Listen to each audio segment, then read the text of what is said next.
경기 교육 발전을 위해서 고민해 주시는 학생 생활 갈등 회복 준비단 우리 구자송 단장님을 비롯한 관계자 여러분께 진심으로 감사드립니다.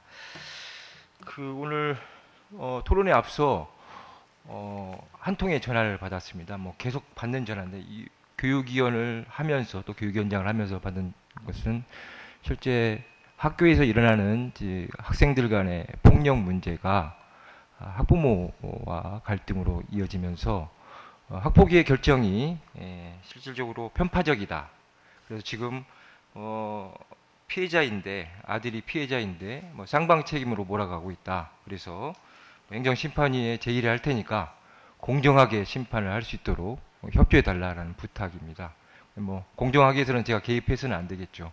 이런 문제들이 뭐 여러 토론자분들이 이야기하겠지만 실제 학폭위의 구조적인 문제, 그다음에 공정성 문제가 계속 일어나고 있고 특히 이런 학생 갈등으로 인한 문제가 학교에서 일어나다 보니까 실제 학교의 일상 교육 업무를 진행하지 못하고 오히려 너무 업무가 과중되는 문제가 있습니다. 그래서 결국 예전에는 입시 문제로 인해서 고등학교를 교원들이 선호를 하지 않았는데 지금은 오히려 학교 폭력 문제로 인해서 중학교를 등한시하고 오히려 고등학교를 선호하는 양상까지 일어나는 뭐 구조적인 문제가 좀 있습니다.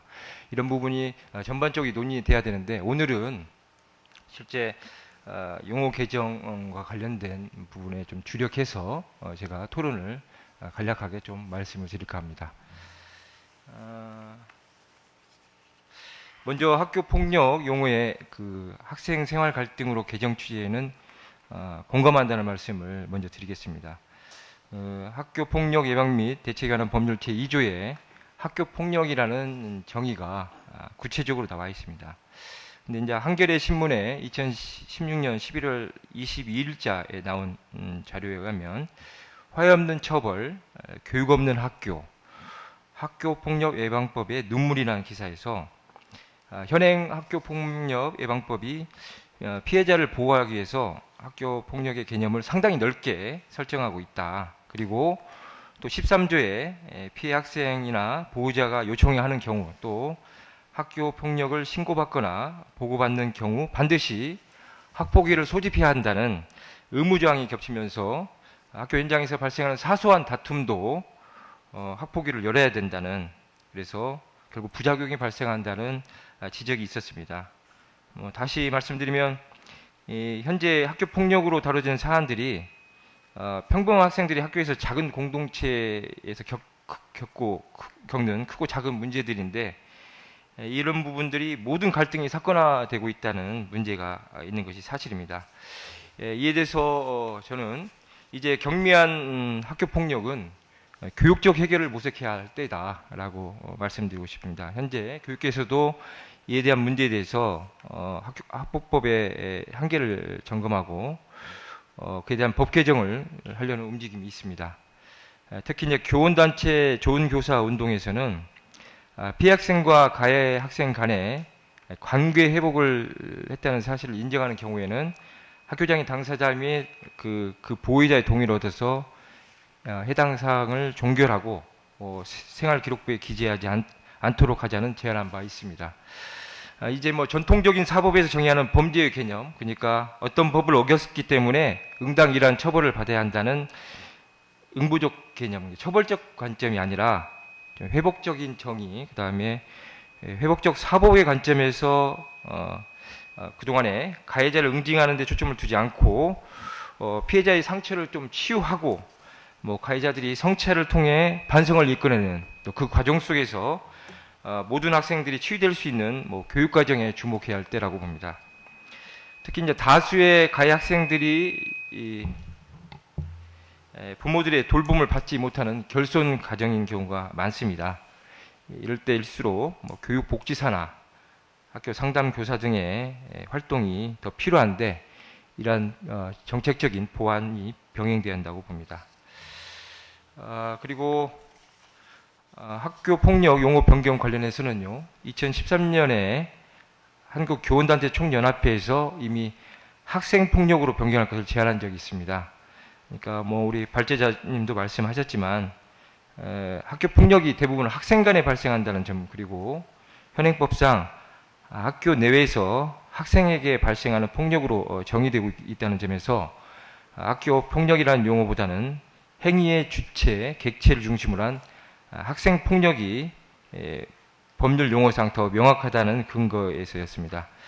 또 아울러 학교 폭력이라는 용어 자체가 학교를 폭력의 주체, 그리고 폭력의 원상으로 왜곡시키는 것으로 인해서요, 공교육에 대한 사회적 불신만 조장할 수 있다는 문제의식도 아마 이게 제한되는 목적이었던 것 같습니다.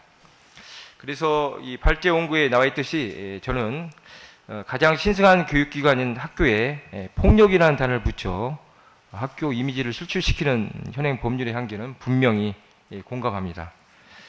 또한 교총에서 이미 제안한 바와 같이 기관이 행위의 주체가 될 수 없고 사람이 행위의 주체고 객체가 되어야 한다는 측면에서 학생 생활 갈등이라는 단어가 적합성을 가진다고 생각합니다.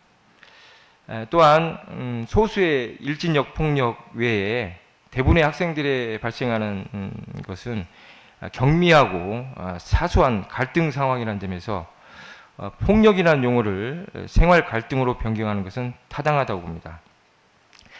다만 현행 법령 중에 학교 폭력의 용어가 실제 총 21개 법률에 언급되고 있습니다. 그리고 학교 폭력 예방법 및 같은 법 시행령 등이 이제 학교 폭력에 대한 기본법이라고 할 수 있는데요. 그 상위 법령에 대한 정한 법률 용어와 또 다른 용어를 사용할 수는 있긴 하지만요. 상위 법령이 수정하지 않는 상태에서 우리만 다른 용어를 쓴다면 행정상의 혼선이 있을 수 있다고 봅니다. 그래서 본토론의 취지에 살리고자 한다고 하면 학교 폭력 예방 및 대책에 관한 법률 및 같은 법 시행령을 개정하는 것이 우선이라고 생각합니다. 그래서 이를 위해서는 국회와 교육부에 에 대한 문제의식을 갖고 개정을 하도록 노력하는 데 심혈을 기울여다 보는데요.